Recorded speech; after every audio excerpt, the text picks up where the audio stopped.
there are stories like this where the two coincide completely, and and I would think that they're not rare, in fact. And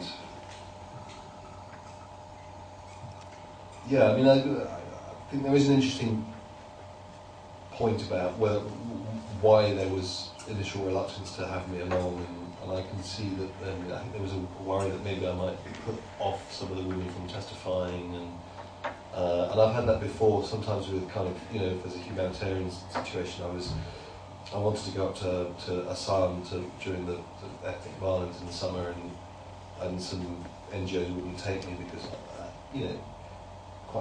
they're doing one job, which is kind of field work and assessing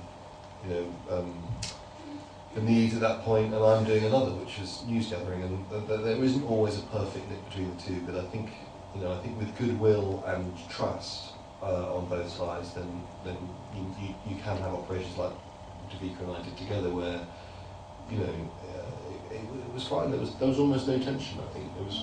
I mean, there was the SSP was slightly concerned about the use of the video in PIL. I mean, he'd already stuck his neck out quite a long way, but that was the only time I think there was a sort of tension about whether we completely shared every resource and how it would be used. And I think if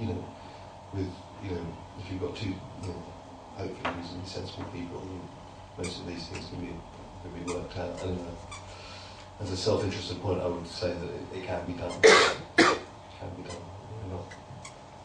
Any more questions? Lena in the back.